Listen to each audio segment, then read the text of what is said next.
자, 12월 14일이고요. 리액트 수업이 이제 진짜 거의 막바지예요. 어제 우리가 엑시오스 훅이라고 하는 리액트 전용 라이브러리를 써서 엑시오스를 조금 간결하게 쓰는 과정에 대해서 살펴봤었는데요. 오늘은 이제 그걸 활용해서 CRUD 기능 한 사이클을 돌려볼 거예요. 그러니까 입력, 수정, 삭제, 조회를 다 갖춘 프로그램인데, 지난번에 했을 때는 하나의 페이지에서 그 네 가지 기능을 다 수행했었죠. 오늘은 읽기 페이지, 쓰기 페이지, 수정 페이지, 이런 식으로 다 페이지를 개별적으로 만드는 형태입니다. 어떻게 보면은 이게 더 쉬울 수도 있어요. 왜냐면 파일 하나에 코드가 너무 많이 들어가는 게 아니라 나눠서 들어가니까요. 일단 프로젝트 생성에 대해서 먼저 명령어를 날려놓고요.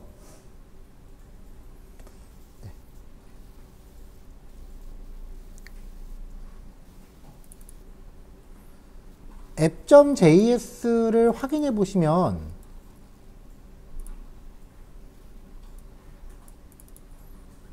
여기 보시면 이제 그레이드 리스트 목록, 그레이드 애드 쓰기, 그레이드 에디트 수정, 이렇게 3개 페이지가 존재하고요. 여기 라우팅을 걸어놨어요. 주소 걸어놓은 것들 확인하시고요. 페이지 안에 보시면은 이렇게 지금 add, edit, list 이렇게 3개 파일이 있거든요. 1시간에 하나씩 정리할 거예요. 그래서 프로젝트 만드시고 3개 파일 초기화 하신 다음에 app.js까지만 먼저 준비해 주세요. 자, 잠시 녹화 중지하고 기다릴게요. 자, 프로젝트를 다 초기화 했고요. 그 다음에 data.json 파일 포함시켜 놨고, package.json의 백엔드 가동을 위한 명령까지 수정해 갖고 프로젝트를 지금 만들어 놓은 상태입니다. CRUD를 기반으로 하는 프로그램들은 게시판 같은 거 한번 떠올려 보세요. 딱 들어가면 맨 처음에 목록부터 나오죠. 그래서 목록을 구성하는 페이지가 첫 페이지일 수밖에 없어요.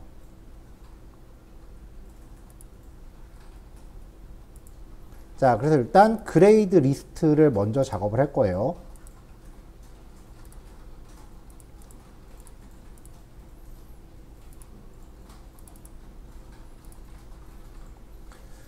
자, 그 다음에 이제 데이터를 생성하는 페이지는 그냥 편하게 들어가시면 돼요.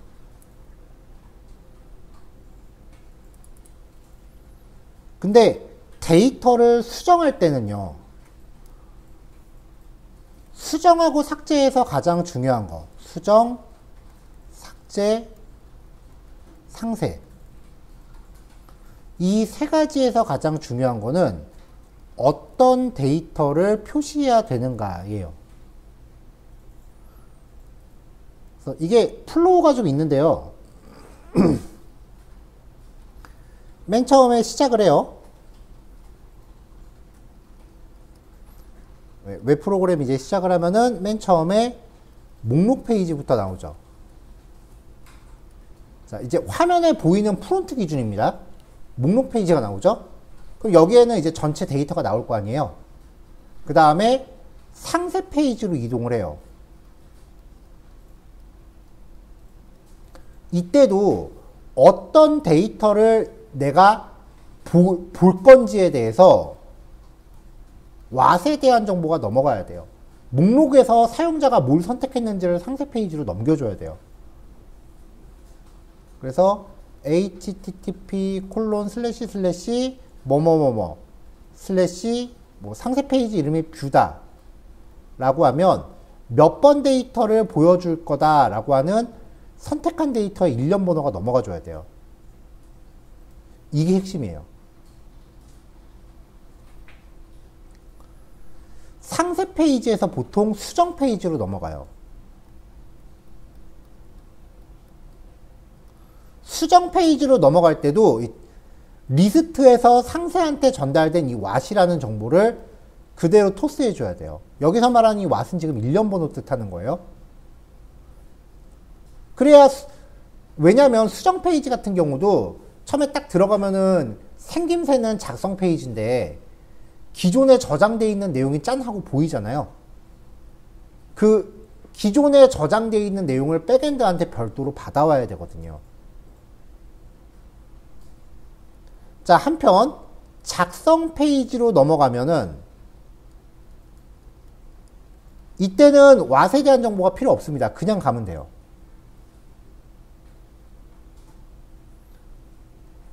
상세 페이지에서 삭제 기능을 같이 겸하는 경우도 있어요.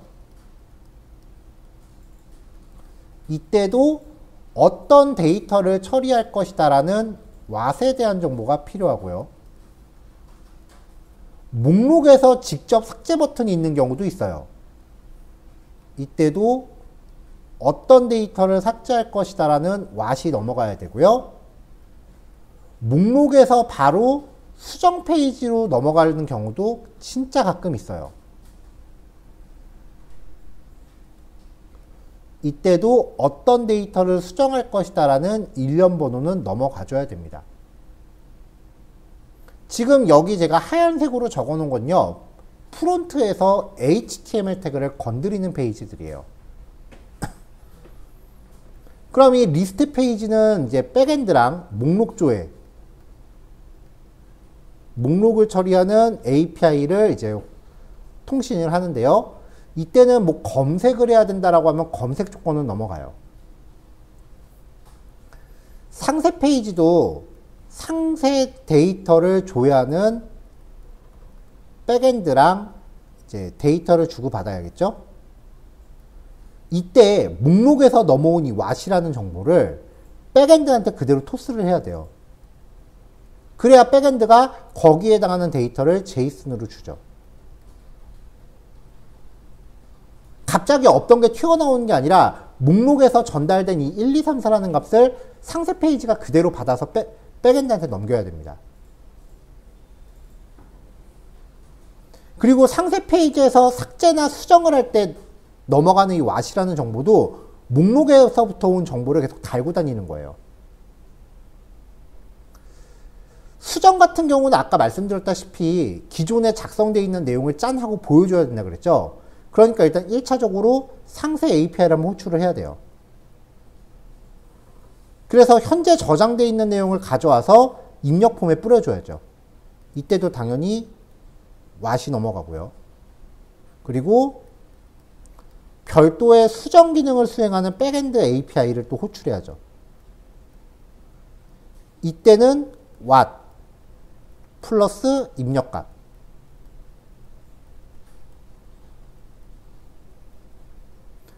삭제도요. 삭제 처리를 위한 백엔드 API를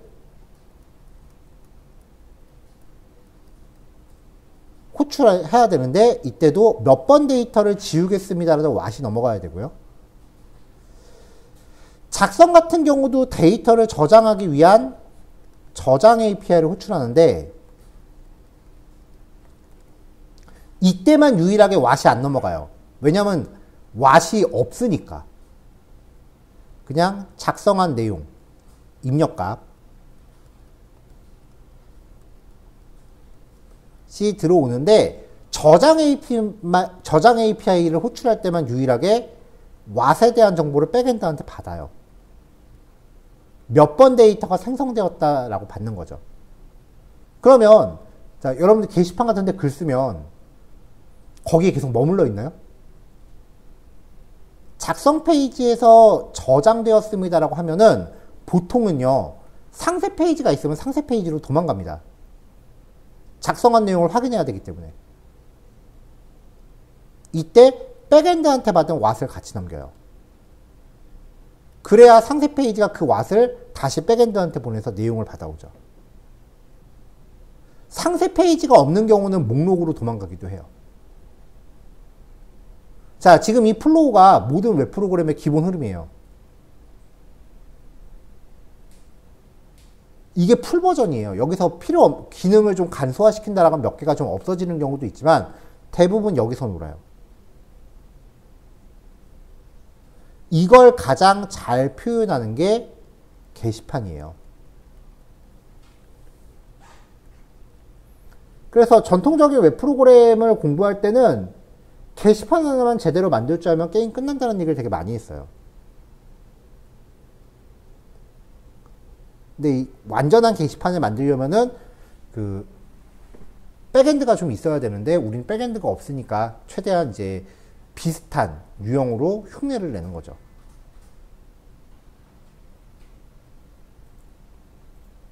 진짜요. 모든 웹 프로그램은 여기서 안 변해요. 여기서 이제 나중에 예외 상황이 좀 생긴다라고 하면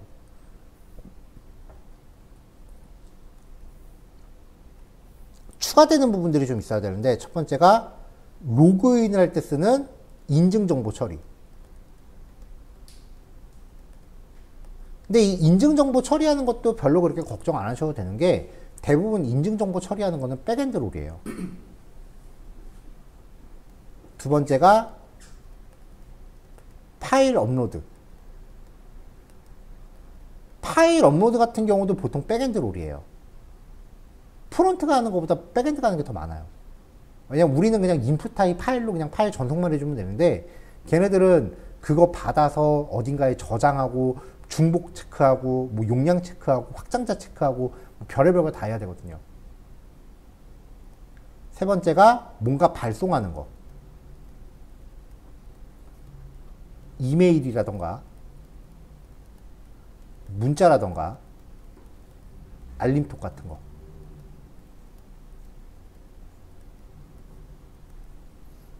이것도 백엔드 롤이에요.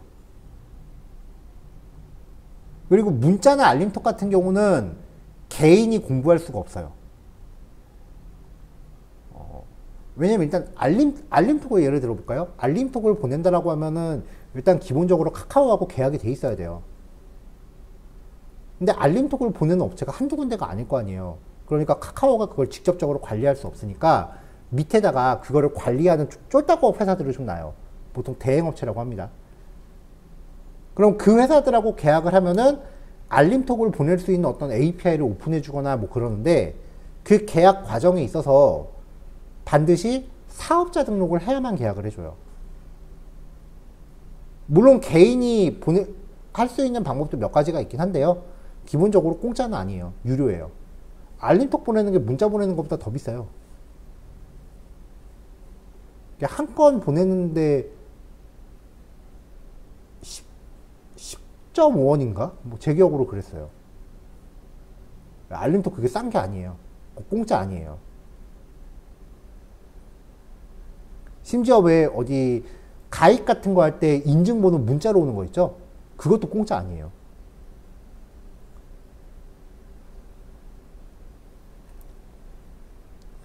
그리고 네 번째가 그 페이먼트, 결제. 이것도 사실은 프론트보다 백엔드 업무롤이 더 많아요. 근데 이런 것들은 이제 프론트 단에서는 쉽게 접근할 수 없다라는 것도 좀 있지만, 개인이 혼자 공부하면서는 접근하기가 좀 힘든 영역이다라는 것도 있습니다.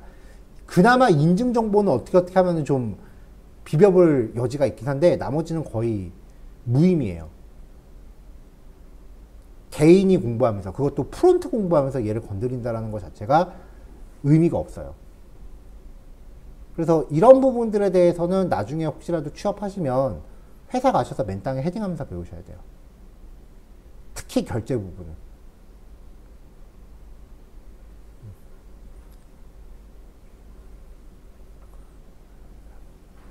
그거를 제외하면은 지금 여기 화면에 그려드리는 이 범주를 벗어나질 않는다고 보시면 돼요.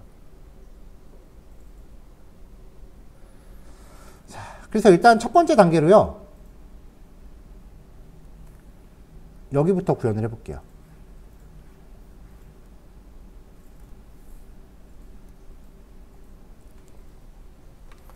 자, 페이지 준비를 했고요. 그레이드 리스트입니다.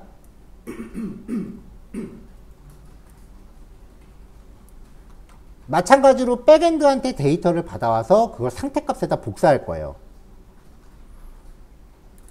자, 필요한 훅, 유즈 스테이트, 유즈 이펙트, 유즈 콜백 준비했고요. 그 다음에